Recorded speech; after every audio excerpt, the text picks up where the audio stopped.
네 번째 강의는 체살의 베카리아의 범죄와 형벌이다.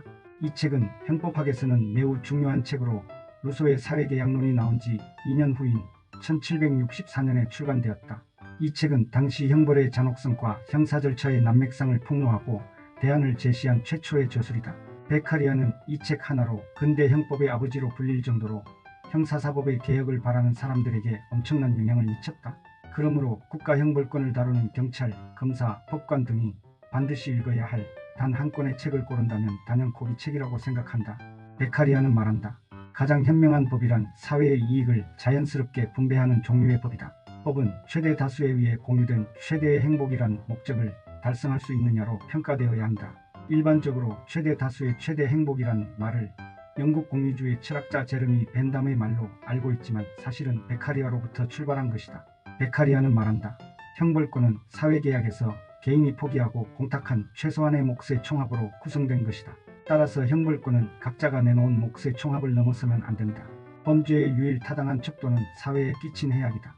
여기에 종교적 죄악에 대한 처벌은 제외해야 하는데 그 이유는 그것이 신의 영역이기 때문이다. 이처럼 베카리아는 범죄와 종교적 죄악을 구분했는데 여기서 근대 형법학이 출발한다. 여러 종교에는 많은 종교적 죄악이 있다. 그런데 이런 죄악 가운데는 형법상 범죄에 해당하는 것도 있지만 아닌 것도 있다. 예를 들어 살인, 절도, 강간 등은 죄악이며 범죄에 해당한다. 그러나 간통이나 자살, 미혼 남녀의 성교인 사통, 동성애 등은 과거에는 범죄로 처벌을 받았지만 현대에는 그렇지 않다.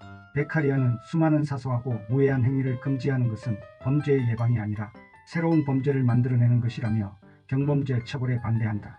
이와 관련하여 우리나라는 1954년에 경범죄처벌법이 제정되었으며 여러 차례 개정되어 마지막으로는 2017년에 개정된 법이 현재 시행되고 있다. 베카리아는 범죄에 대한 형벌은 오직 법률에 따라야 한다는 죄형법정주의를 천명했다. 인민이 권력을 위임한 대표자가 만든 법률로만 인민의 생명과 자유, 재산 등을 제약하거나 박탈할 수 있다는 말이다. 또 그는 법률을 위배하지 않는다면 어떤 행위도 할 수 있으며 불이익도 자신의 행위로 인한 법적 효과만큼만 받아야 한다고 했다. 이는 프랑스 혁명으로 만들어진 인간과 시민의 권리선언 제5조에 그대로 구현된다. 법으로 금지되지 않는 것은 어떤 것이라도 방해할 수 없으며 누구도 법이 명하지 않는 것을 하도록 강제할 수 없다. 베카리아는 법의 명확성 원칙을 강조하면서 말했다. 법을 해석해야만 하도록 불명확하게 만드는 것은 명백히 또 다른 해악이다. 우리나라에도 불명확한 법률 용어들이 많이 있다. 이것들은 재판에서 법관의 자의적 해석 범위를 넓히는 요인이 된다.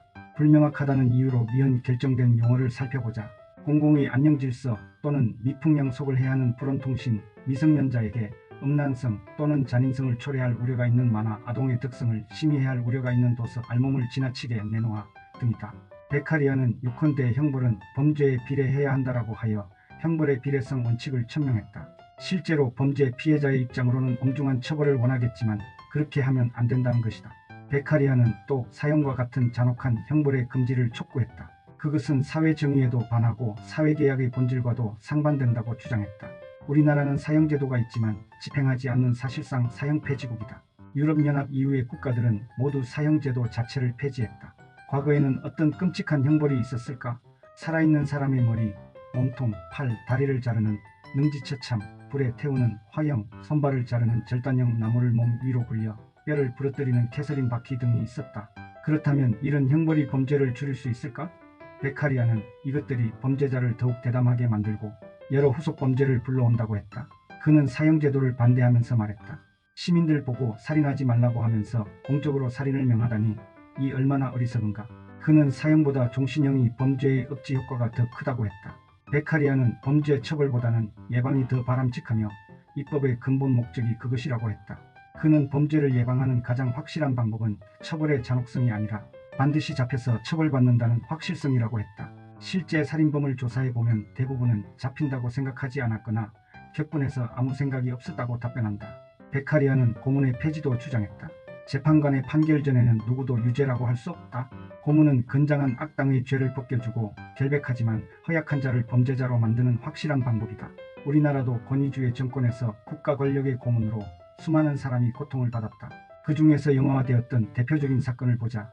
남영동 1985는 김근태 고문 사건을 다룬 것이고 변호인은 1981년 불임 사건을 다룬 영화로 고문 장면이 나온다.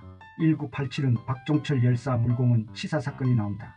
베카리아는 형의 선고가 있기 전에는 자유박탈을 최소화해야 하며 가능한 한 관대한 처우를 받아야 한다고 했다.